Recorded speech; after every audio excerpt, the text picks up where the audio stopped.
Good evening. I am Manolis Melisaris. I work here at the LSE Law Department.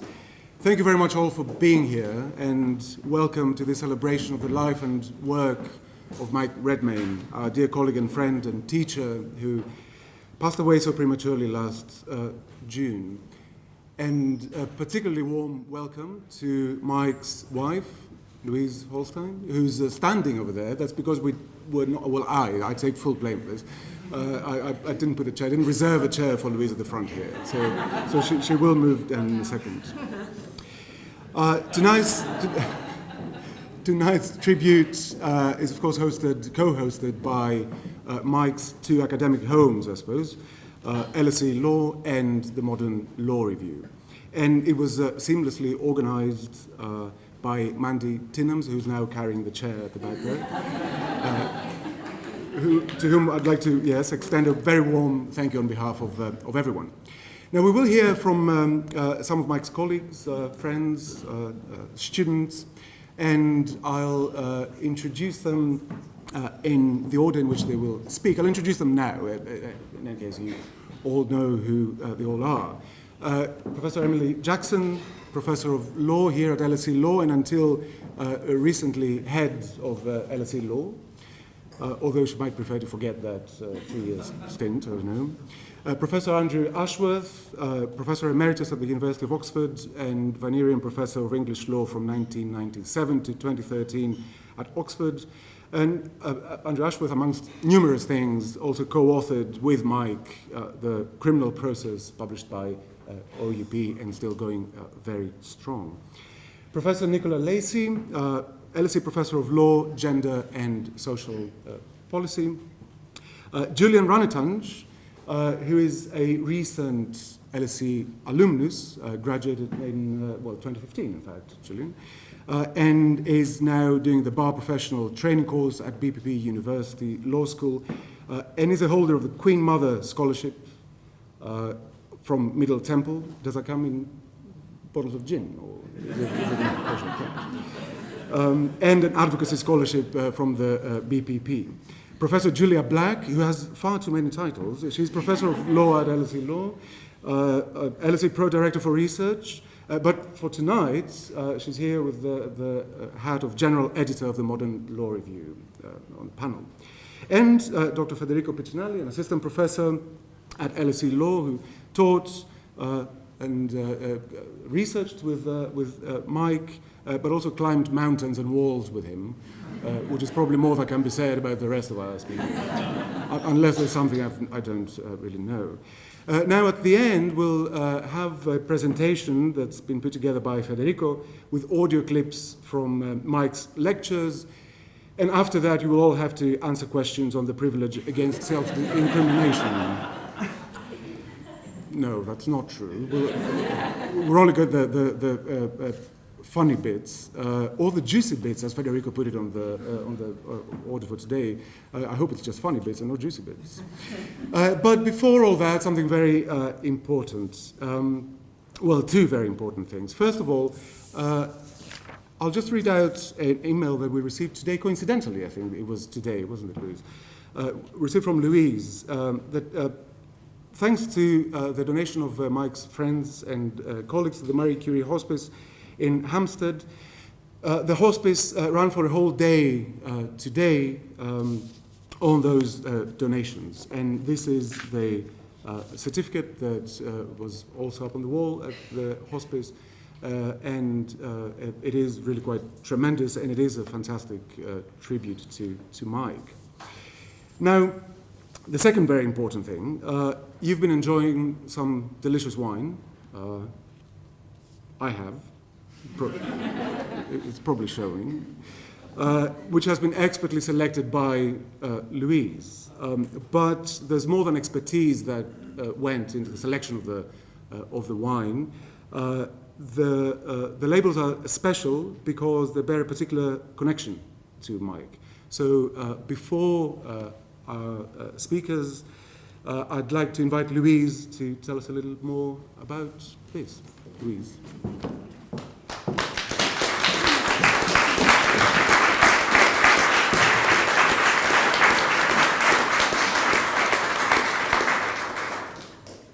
Thank you, Manolis.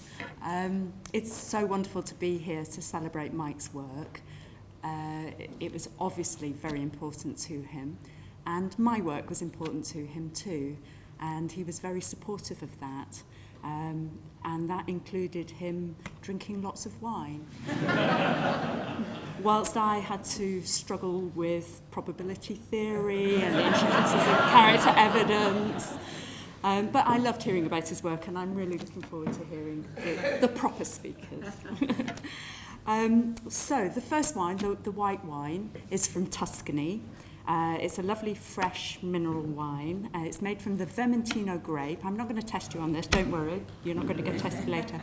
Now, Mike would often accompany me on vineyard visits during our holidays, and he came to Val de Toro, who made the wine. He came with me in April of this year to taste, and he obviously wasn't in the best of health, but he was the best companion during that tasting. So that's why I chose that wine. And the second wine, the red, the Fram Shiraz, it's from an up-and-coming area of South Africa called the Citrus Dole Mountains. It's a very, very marginal climate to make wine, and it's made by a true maverick who also loves exploration and adventure.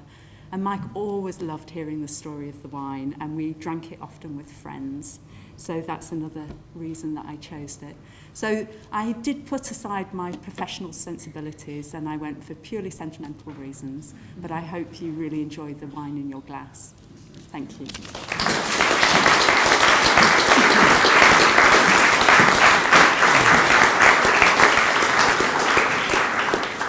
Thank you, Louise. Thank you, Manolis. Thank you, Louise. I'm on to talk about Mike as a colleague. I wasn't a criminal lawyer or an evidence lawyer, so I don't know much about Mike's research, but I did learn an enormous amount from Mike about what it means to be a truly great colleague, because Mike was. He taught me a huge amount. And because I only have 5 minutes, I thought I'd set out very briefly the 5 lessons we could all do with learning from Mike about how to behave at work. So lesson number 1, and he was really good at this, don't blather on in meetings. Mike didn't say much in meetings. He never felt the need to fill awkward pauses. He didn't relate anecdotes or stories about himself. He didn't feel he had to make a mark on every discussion. He said things in meetings when they were important and they needed to be said. Otherwise, he stayed quiet. The second lesson, I think, we can all learn from Mike is to be kind. I was head of department when Mike died, and I had to tell a great many people about the fact that Mike had died. And when people responded to me either in person or on email or on the phone, there was a really recurring theme to what people said, which was people saying how kind he had been to them at a particular point when they were new here or when they were going through a difficult time. And the other thing that was really striking about this recurring theme is that Mike was very egalitarian in his kindness. He was kind to everybody. So he was kind to some very senior academics when they were having a hard time, to administrative staff, to students, to all of his colleagues. He was an incredibly kind and careful colleague. Third lesson is to be conscientious. I, as a colleague of Mike, and then as head of department, have seen Mike do a huge number of jobs within the LSE. So sitting on APRC, sitting on promotions committee, being LLB director, being MLR articles editor.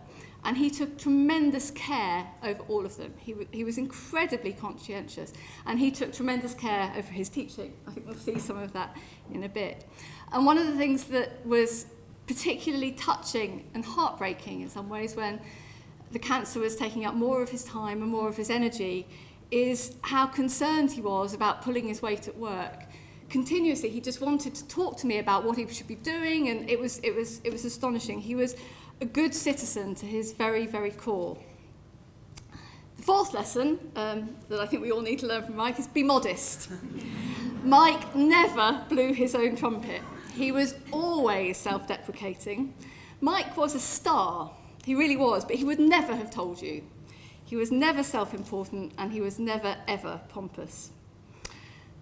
The fifth lesson is, and I think Mike was a bit lucky here, was be funny, because Mike had an incredibly sharp wit, and he used this to tremendously good effect. He used it to puncture tension, to put people at their ease.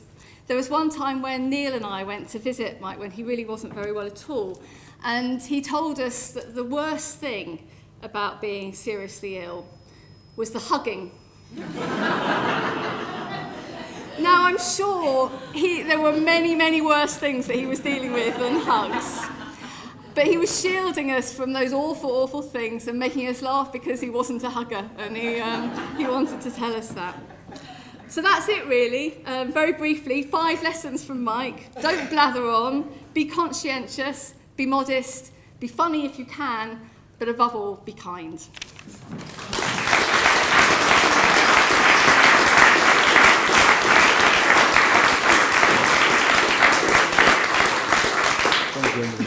Andrew.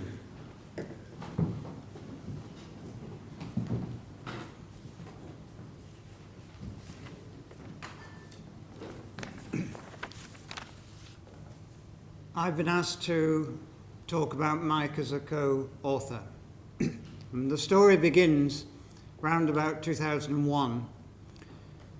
2 editions of my book on the criminal process have been published, but I was becoming increasingly aware that there are important and interesting areas of the criminal process which weren't covered in the book, moreover which I hadn't got the expertise to cover. So I applied my mind to finding a co-author. Now, I'd followed Mike's progress from Manchester University to Brunel to LSE. In fact, when I was at King's in the 90s, I tried to bring him to King's. I admired his co-authored work on criminal justice with Martin Wazick and Tom Gibbons, and I particularly admired his then new volume, 2001 volume, on expert evidence and criminal justice, a volume that he dedicated to Louise. So I wrote to Mike and put the proposition to him. Now, he naturally took time and said he was going to take time to think this through. And he consulted colleagues at the LSE to ask them what he should do. One obvious problem with this was that I was a fairly senior professor at the time and he was still on the lecturer grade. And of course there may be the fear that the senior colleague expects the junior colleague to do all the legwork, and then when it comes to writing, Herr Professor stands over the junior colleague rewriting all his sentences. So I'm glad to say someone here persuaded Mike that I wasn't going to do that. So he decided to come and join me. We met, we discussed what needed to be done, and we agreed that Mike would write up 5 chapters and I would refurbish 8 existing chapters. And that was the basis on which we started. Now, some of the topics on which Mike wrote chapters were matters which he'd already made his own, things like DNA, where he was very, very sharp in his perceptions, and self-incrimination, where he was developing his distinction between means-based and material-protected rationales. We won't go into those details now. But the real impact that Mike made on me was in the chapters where, and parts of chapters where he was writing on matters that he hadn't written on before, but which he'd volunteered to write. And those of you who've read his recent monograph on character in the criminal trial will know that this is exemplified again. He writes convincingly and impressively about the law of sentencing, which he hasn't really written on in detail before in his career, but he grasps it and deals with it in a really impressive way. And that's what he'd already done when working with me on the criminal process book, because some of the chapters he'd volunteered to do were actually topics on which he hadn't written before. And he, moreover, wrote them in a style that was a criminal justice style which took account of criminological research and so forth, not in a criminal procedure style, not in a lawyerly style, let us say. But perhaps the most startling aspect of our collaboration was this, that when we sat down to discuss the shape of the book, we'd said, well, Mike will work up these 5 chapters and I'll do these 8 chapters. But we hadn't had a discussion about matters of principle, whether we agreed on our perspectives on some of the more important issues. So when we came to swap our chapters, I wasn't quite sure what I would get back.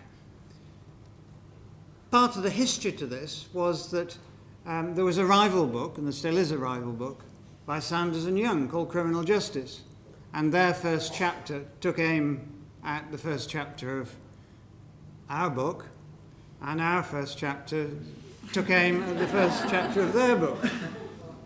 So I wasn't quite sure what Mike was going to do about this. But in fact, he took the fight to Sanders and Young with some relish and strengthened the relevant passages in the first chapter. His style wasn't philosophical as such, but he, as many people here know, he had this very sharp manner and a very clinical probing of other people's arguments. So he sharpened the argument against Sanders and Young for their endeavour to reduce everything to whether it enhanced or limited freedom. And he, again, clinically probed the Blair government's idea about rebalancing the criminal justice system in favour of the victim by showing that many of the things that went under this banner were not, in fact, helping victims at all. So, to conclude this very brief discussion, Mike was a calm, modest, and thoughtful co-author, full of insights stemming from his intimate knowledge of criminal trial and criminal justice more broadly. A few years ago, in preparation for my retirement, or at least semi-retirement, I asked Mike to take over the book as lead editor. Alas, that never happened. Nevertheless, I have an immense amount to celebrate as a co-author of Mike's, as do others here for different reasons. And I celebrate that with you now, even if we do allow our minds to stray to the further pinnacles that he would have climbed in the academic world if life had not been so cruel.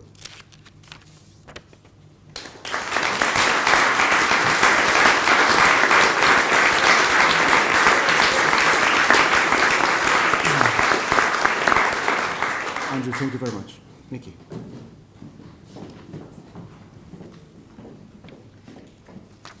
Thank you.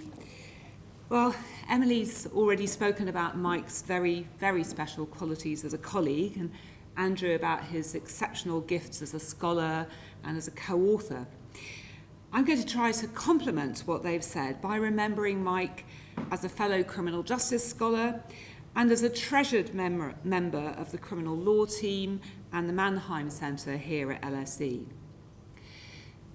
These were roles to which he, of course, brought all his intellectual and personal strengths, his fierce intelligence, his keen sense of fun, and the finesse with which infused everything he did.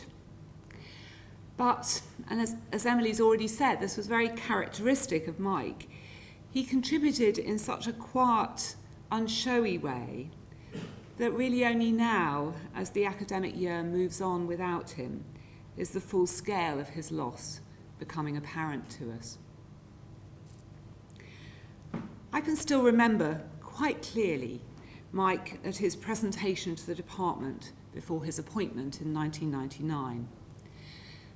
A stylishly dressed, impossibly young man whose face took on a look of great intensity when he started to talk with total clarity and conviction about his work. Over the years, Mike perfected a style of lecturing which combined in a most unusual way razor-sharp analysis which went to the heart of any issue, a meticulous attention to detail, and a casual conversational style which made light of the intellectual gravity underpinning it. The only slight danger with this style and we'll doubtless see some examples when Federico shows us some videos in a while, was that the next crucial point in Mike's relentless building of his case was apt to get interrupted by the audience's laughter at his jokes. I have a vivid memory of his delivery of a lecture at UCL, which was later published as The Ethics of Character Evidence, in which laughter constantly gave way to rapt attention as each witty aside was followed by a further intellectual sally. Counter-arguments were carefully, forensically, I would say, cleared away, and the case for Mike's really very distinctive and at the time really very controversial position was carefully assembled in the most compelling way. Watching him, it was really no mystery that Mike was not only such a marvellous teacher, but a really enthusiastic one. Recently, I revisited a favourite book of Mike's, a very treasured gift from him and Louise, Tobias Wolff's Old School. And I found a passage which perhaps captures something of Mike's own attitude. Teaching made him accountable for his thoughts, and as he became accountable for them, he had more of them, and they became sharper and deeper. Mike's sense of fun, not to mention his impeccable timing, were of course part of his magic as a teacher. These gifts were put to excellent use in the criminal law team, not least in the pithy comments frequently shared with his colleagues on the vagaries of human life as revealed in the criminal law reports. He was also, need I say, a wry and often hilarious commentator on departmental matters. I remember one occasion when Mike was chairing some departmental presentations. One colleague, widely respected for his exacting standards, had to leave early and left Mike with a note of his comments. When it came to discussion of one very well-qualified candidate, those comments were perhaps less enthusiastic than many in the room would have expected.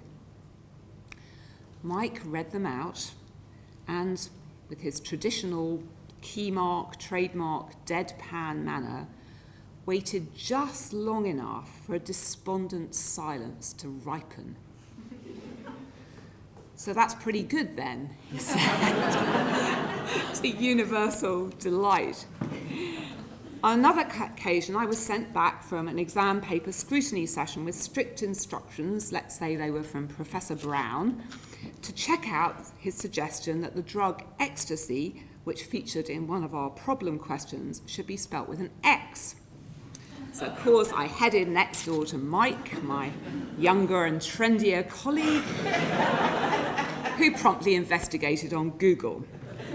A few seconds later, I heard a hoot of delight, and Mike was instantly outside my room, looking mischievous. "I'm a bit worried about Professor Brown," he said.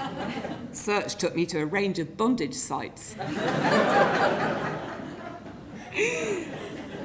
And last of all, one against me. When I told Mike a few years ago that I was coming back to LSE and was hence considering taking out shares in Cooper's, he replied without a second's hesitation, "Well, Nicky, we better all take out shares in Cooper's in that case." Oh, he was such a love. Okay, so in a working environment which can, as we know, be quite demanding, I really think one of the most remarkable things about Mike as a colleague was that he just radiated calm. Andrew used that word about him as a co-author, and it was true of him as a colleague, even when he was really very, very busy. And honestly and truly, in the 16 years we worked together, I can only once remember him ever being truly angered. And that was in circumstances which, frankly, would have driven most of us to paroxysms of rage. I think this fundamental balance had a great deal to do with the fact that while his job was a huge source of fulfillment and pleasure to him, it was just one component in a very, very full life, encompassing, of course, his relationship with Louise, with his mother, his brothers, his nephew and nieces, with many long-lasting friends. His climbing, his hiking, his cycling, his intense love of and appreciation of literature, music, paintings, landscapes, his enjoyment of gardening and his skill and flair as a cook. David and I treasure the memory of evenings spent with him and Louise, with Mike unfussily producing a very fine dinner served in a simple but elegant way. Mike was quite a private person, and yet in some ineffable way, he brought all these interests and sensibilities with him to the LSE, and they made him a most delightful person to work with. As my eyes stray each morning to his achingly empty office, I marvel afresh that someone so reserved was yet the most companionable of colleagues. The open office door mentioned in Neil Duxbury's obituary symbolises Mike's warmth and his special brand of collegiality. Our good fortune in having him as a friend and colleague was immense, and the loss is commensurate.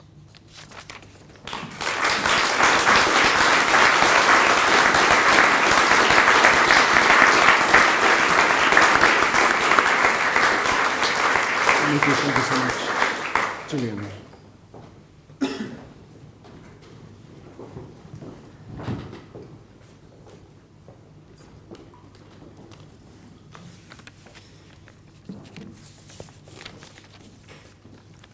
I've been asked to speak about Mike from the perspective of a student, and I shall try my best to observe the first of Mike's 5 golden rules as set out by Emily Jackson. About 9 years ago, on October the 24th, 2006, nearing 10 p.m., a group of first-year LSE law students were engaged in a debate on an online chat forum. Denning 23. I'm loving criminal law. I have Jill PA. She's the best. Legal Eagle. Actually, I think my class teacher is the best. Mike Redmayne. Double exclamation mark, smiley face. You have Redmayne, Denning 23, not fair. Legal Eagle, Redmayne rocks. And did I mention Redmayne is my personal tutor too? Seriously? That's unfair. So as far back as 2006, Mike was immensely popular among his students. Why, you might ask? How does a criminal law lecturer become so well liked? Was it his humorous explanation of cases? The shootout case between the hardened criminal Bandana Man, or the case in which a fistfight with an elderly man at the front of the post office queue resulted in the death of an old lady at the back of the queue? Or was it Mike's talent for rapping that brought him favour with his students? Yes, Mike had us in stitches when he tried to rap with a straight face the lyrics composed by the appellant in the case of Salim. In Mike's words, I'm gon' make history. Firstly, they gon' call me mister, and they gon' say I dissed ya. I have to be careful who I talk to, because your bird will be da listener. Perhaps. But it was never Mike to play for laughs, as Neil Duxbury recently put it. While I was sifting through some old notes the other day, I came across a folder on my computer entitled Miscellaneous. I found a document unashamedly entitled How to Write an Essay to Impress Mike Redmayne. There was another document, To Ask Mike, it was called, in which I'd written, Mark Duggan inquiry, what are your thoughts? And what do you think about trying 88-year-old Germans for massacres carried out in 1944 France? And then I realised why Mike was so loved by his students. The generations of LSE law students in the last 10 to 15 years, every one of whom Mike had lectured at some point. It was his patience, kindness, and humility that earned him universal respect among his students. His patience, because as was just said, his door was always open. It can be quite intimidating as a law student to ask questions to some of the brightest minds in the world. Am I wasting his time? Is this a bad question? But in Mike's presence, I never felt pressured to ask the correct question. And while talking to him, I never felt that I was keeping him from somewhere else he wanted to be. He wanted to be with me, listening, and was ready to help. His kindness, because he was always happy to support me in writing references for various jobs, even if he was, as he once said, knocked out cold after an operation. I know I'm not alone. Many of my friends are deeply grateful for his support too. And his humility. This is a quality of Mike's that I remember the most. He was an internationally renowned and respected scholar who had written entire books about the issues on which I was struggling to write a 1,500-word essay. Yet he never once imposed his views on me or expected me to take his word for it.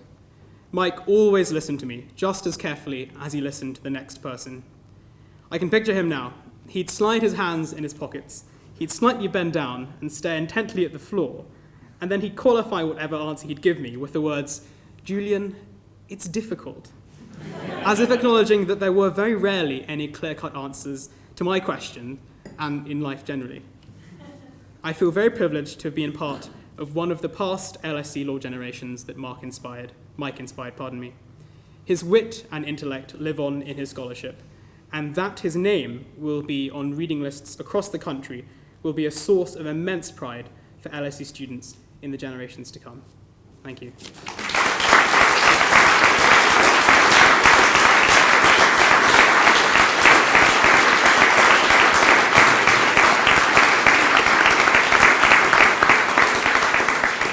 Thank you, Julian. They're never so nice when they're still students. It's only after graduation.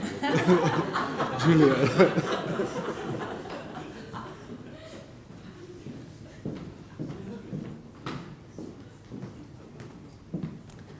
Well, good evening, everybody. I think one of the striking things about the various stories and anecdotes and what we've heard about Mike this evening is that we very rarely know the whole of a person. People, we wear lots of different hats, we have lots of different facets, and most of the time we only show part of that facet to any one set of people.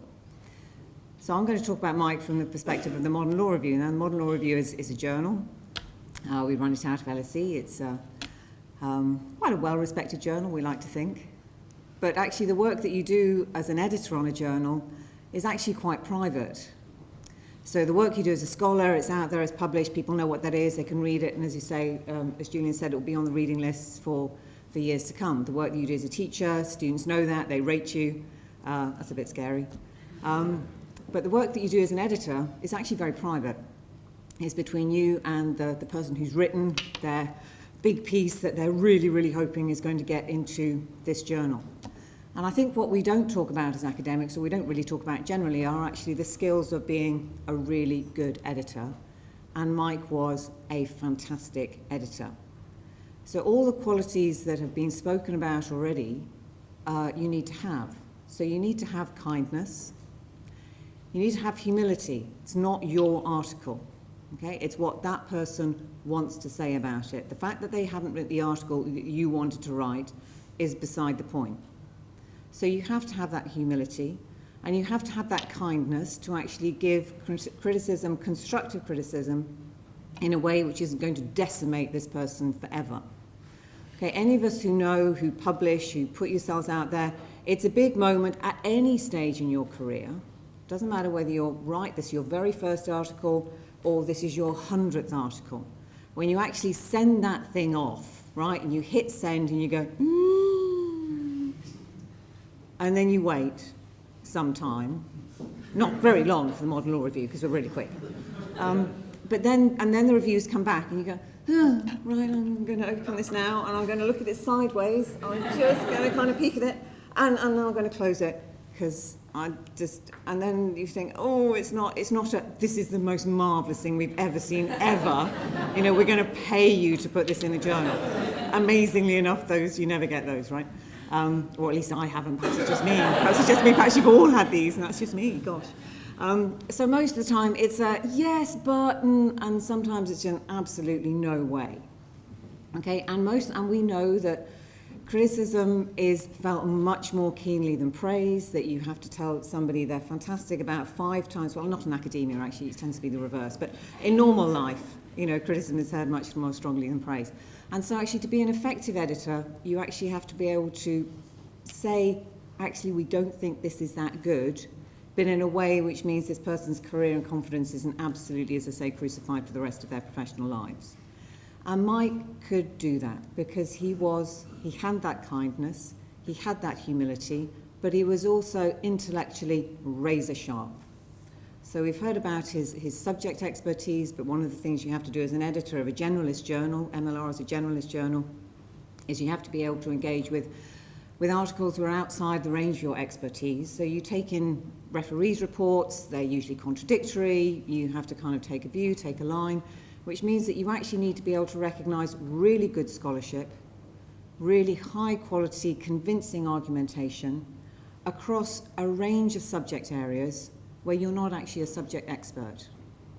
That's actually a really important and quite rare skill to be able to do that.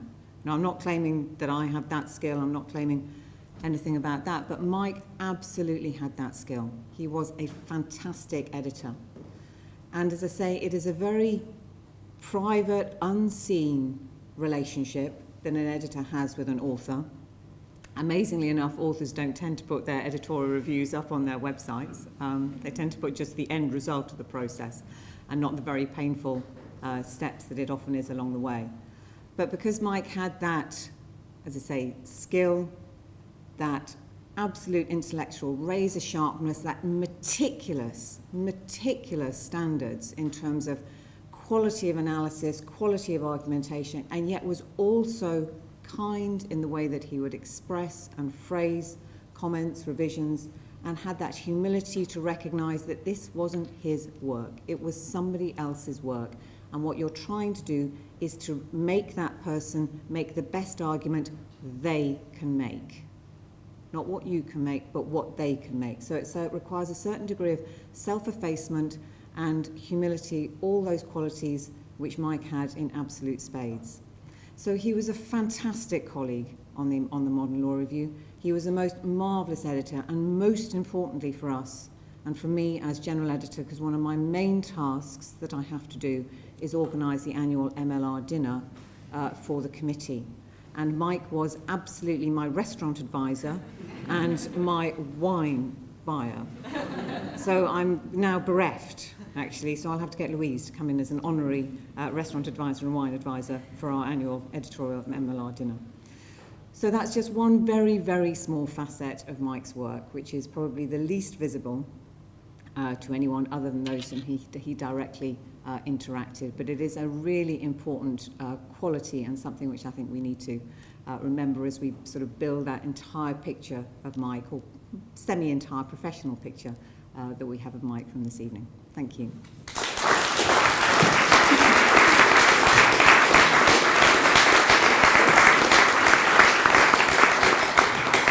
Thank you very much, Julia. Federico? So I'm not going to say anything personal, but instead I'm going to read a paragraph that was sent to me by Alejandro Chetman, professor from the Universidad Torquato di Tella in Buenos Aires, and an ex-PhD student of Mike. So originally Alejandro was meant to come here and give a speech in this event, but unfortunately couldn't make it. Therefore, we thought that it would be nice to read his words, and I hope I'm going to do justice to his beautiful paragraph. I want to thank Federico and Nikki for inviting me to participate in this event. It is really unfortunate that I'm not able to be here in person to celebrate Mike's life and pay tribute to his work and legacy. I wish I could have joined Louise and so many of you at the LSE. I met Mike almost by chance. My 2 PhD supervisors had left the LSE at the time, and although they were to continue supervising my work, the department asked Mike to look after me. The first time we met, just after introducing ourselves, Mike said he was happy to take up the role, but he would do no shouting. That conversation marked my relationship to him. As a supervisor, Mike was always supportive and, particularly, forgiving. His comments and advice were always sharp, sensible, and constructive. He never said them twice or emphasized them much. He mistakenly relied on everyone being as attentive and as reflexive as he was. Although often I did not realize it immediately, Mike was always, well, almost always right. He was always there for me. He walked me to my viva and candidly lied to me about doing well in it. He advised me when I got my first academic job. He was a great intellectual influence during my time at the LSE, but with time, he became mainly a good friend. Mike was always a joy to talk to about anything, from Roberto Bolaño's literature to food, and especially family and life. He was open and warm. He always provided a subtle perspective on things, full of humor. As most of you know, Mike had a contagious passion for rigorous thinking and sober argumentation. He was a fantastic scholar and a true example of intellectual integrity.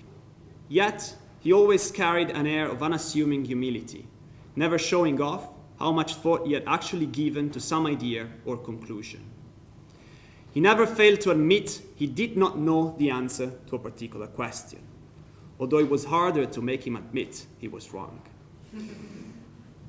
I did not recall ever hearing him raise his voice once, not even slightly. But he made sure I wrote the best thesis I could. Alejandro Chapman.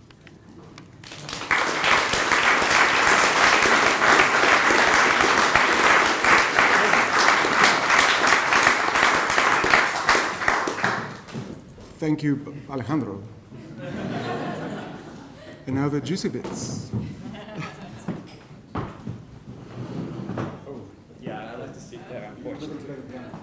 No, I'm going to give a brief introduction, then there will be this presentation. So, this is a short presentation about Mike's teaching, and it's meant to be an opportunity, especially for those of you who didn't have the pleasure to sit in his classes or lectures, to witness his teaching more or less firsthand. In fact, aside from reading the slides that are coming, I will also every now and then play some audio files that have been extracted from the recordings of his lectures last year. This is meant to be a light-hearted moment, okay? So I'm expecting some of you to laugh or at least to smile. If you'd rather cry, you're very welcome to do so. I think everyone should feel free to express his feelings as she wants. However, I have a favor to ask of you, and that is that when I'm playing the files, you should try to be reasonably quiet. The reason for this is that the quality of these audio files is very poor, notwithstanding that we made an attempt to improve it. So if you really need to laugh, you cannot contain your laughs, just try to laugh delicately rather than as you just did, boisterously. Or the best thing to do would be to try to contain the laugh until the end of the file, okay? And finally, before I start, I really need to thank Manolis because he had the brilliant idea of using the recordings from Mike's lectures for this event.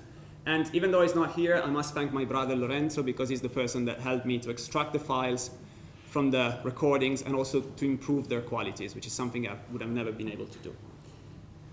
Okay, so I'll take you on a journey into Mike's teaching, which is not really representative of all of Mike's teaching, but at least some juicy bits of it.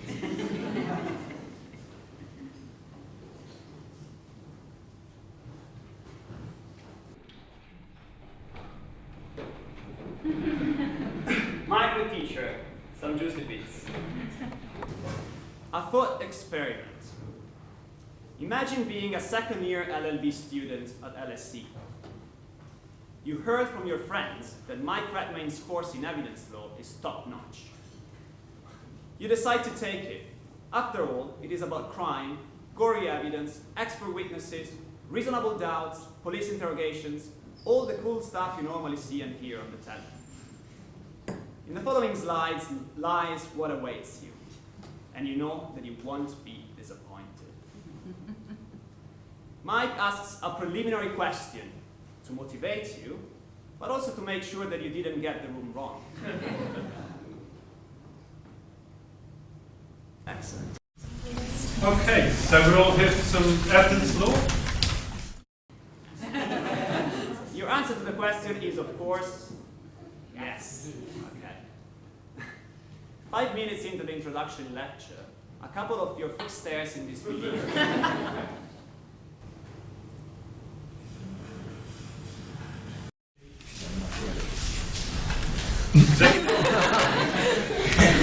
I think that's the quickest walkout I've ever had. You laugh at those fools. They don't know what they'll miss. First, some organizational stuff. The course is partially redesigned for the academic year 2014-2015 due to the surge in students like you who would be ready to sell their parents in order to secure a place in Mike's course. There is a switch from the seminar model to the lecture class model. Mike explains the implications that this switch will have for you. Listen carefully and don't complain. While Mike talks, more students enter the room as if immediately attracted by it.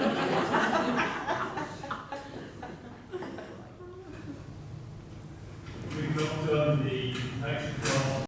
We've not done the lecture class format before, so we've had to do a little bit of rethinking. One thing we've done, we've added 2 new topics to the course. We'll explain more about that as we go along. You get more contact hours. You expect to have more course content. Only 2.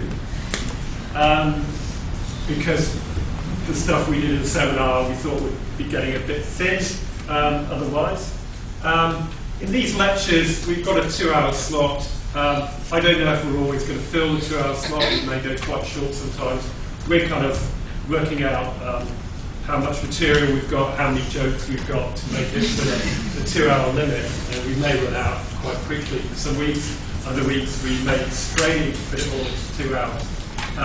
So we're learning how this works as well as you are. So apologies if it's a bit clunky this year. Next year we'll hopefully have a better idea how it works. And hopefully it's going to be such a disaster this year that no one will want to do it next year. Or there'll be no one left to do it next year. But no, it's great to have so much interest in the course. And we hope you do find it interesting.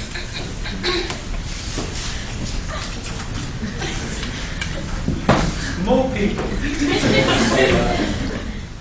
Basic information, we come to the meat of the course. This is what you've been dreaming for so long. And reality feels much better than the dream. Mike introduces the key concept of relevance with an American case where the prosecution argued that rap lyrics, yes, you heard correctly, written by the defendant were probative of his involvement in a murder. The argument may sound hilarious, but the best has yet to come. Get ready for some rap Mike style.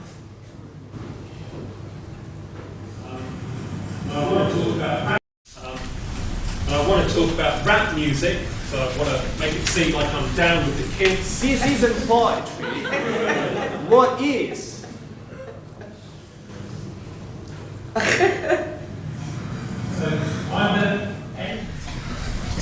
I'm the N-word to drive by and tear your blood off. Leave you, your honey and neighbour's shotter. That rhymes, that's okay. Chest shots will have you spitting blood clots up. Go ahead and play hard. I'll have you in front of heaven praying to God. Body parts displaying scars. Puncture wounds and bones blown apart. Showing your heart, that rhymes I guess, full of landmarks. Thinking you've already been through hell. Well, here's the best part. You tried to lay me down with you and your dogs until the guns barked. Your last night you saw was the gun spark. Nothing but pure dark, like the cop. Is Bacardi dark? Maybe mixed with coke. But Bacardi is a pale spirit. I was puzzled by that. But maybe I'm the stuff I don't understand yet. Dead drunk in the bar, face leant over the wheel of your car, brains in your lap, trying to comprehend what the F word just tore you apart, made your brains pop out of your skull. Well, he's a murderer of the English language. But was he a murderer of the victim? So, are these relevant to whether or not he killed the victim? You're baffled. Are those lyrics really relevant to a murder charge, you incessantly ask yourself? They may not be, but apparently these are, as you learn from Tupac Mind.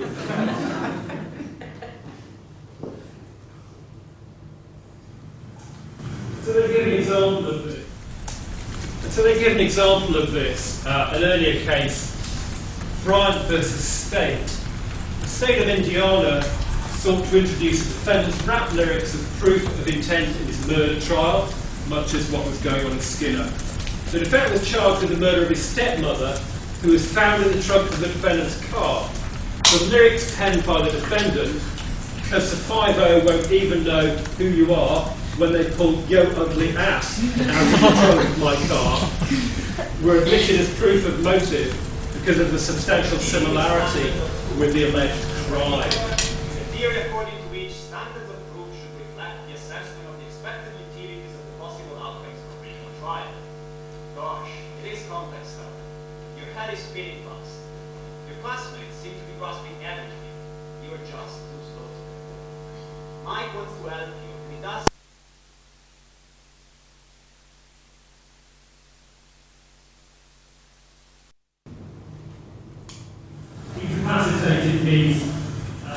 Incapacitated means nowadays sending to prison. In the States, I suppose it means things like the death penalty as well.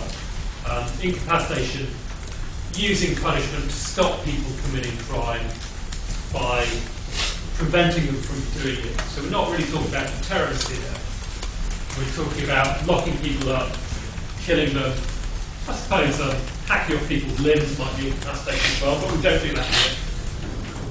There's certainly some evidence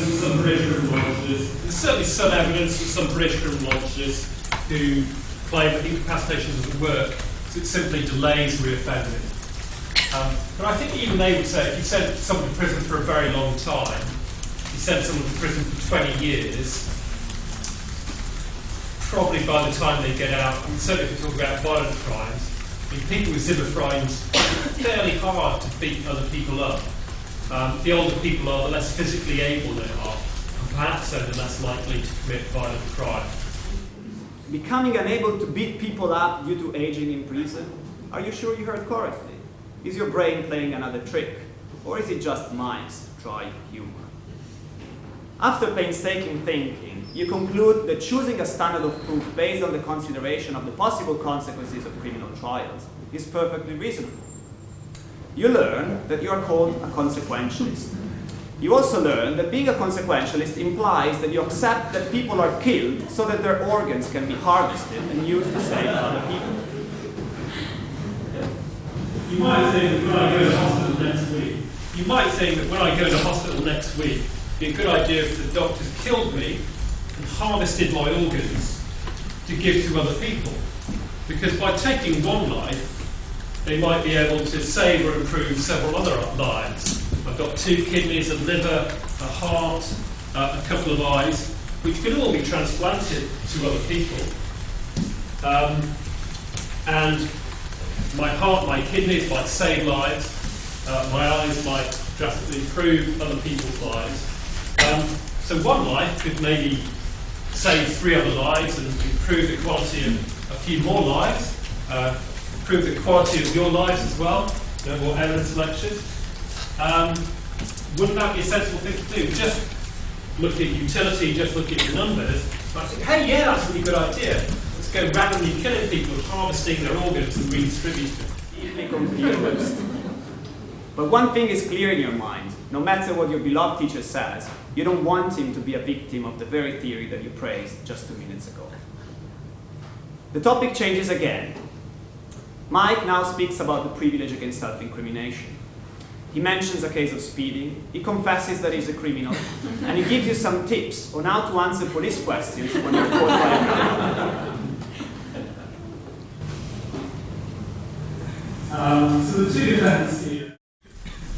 So the two defendants here,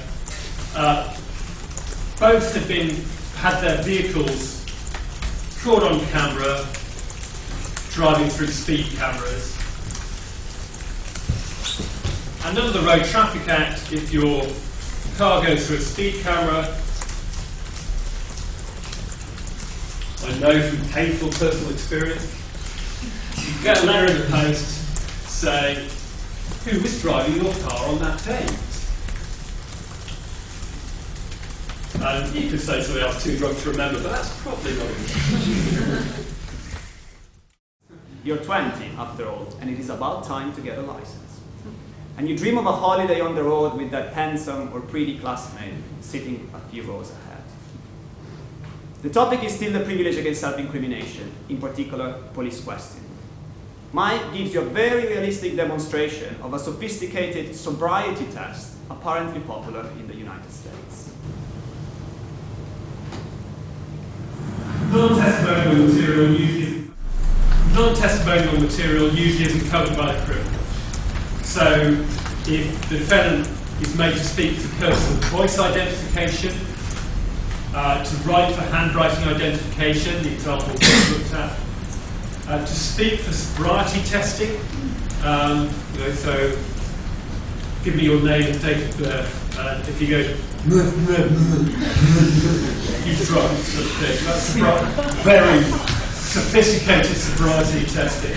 They sometimes do in the United States. I'm terribly ashamed for the hangover you had on Saturday night. Were you really talking gibberish like this? Finally, the best moment comes. You're about to hear Mike's theory. A theory that he has presented in an article published in one of those journals with long, difficult names that he hopelessly searched for on the library website. Mike premises his theory with the humblest of the possible humble brags. I've had my go at this. I published something in 2007 called Rethinking the Privilege Against Self-Incrimination. And it's on the reading list if you want. I came up with a new theory, which I thought was brilliant. I solved it, no one else had. I explained why the privilege is important. I'm not sure, people still don't seem to think there's a reason for the privilege, despite me having to explain why there is. So maybe I didn't convince anyone. But you know, I wrote it quite a time ago. Usually I reread it once a year when it comes around to teaching this topic. I still think it's okay. I still convince myself, if no one else. You are inevitably humbled. And yes, you wish you were like him, able to have a laugh at yourself. The course is over. The exam looms large, the summer approaches. The door of Mike's office is always open. You may need another demonstration of that sobriety test if you want to pass the exam and safely drive to the beach with your new license. Best wishes.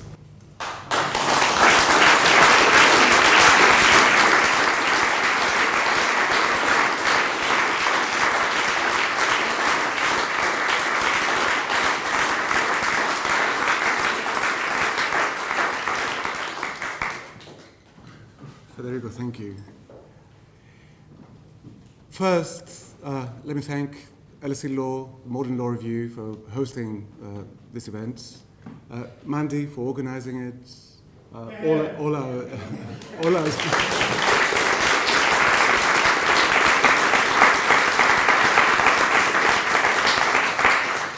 all our speakers, everyone who's involved in it, Lorenzo, Alejandro, and finally, let us all raise a glass in Mike's memory.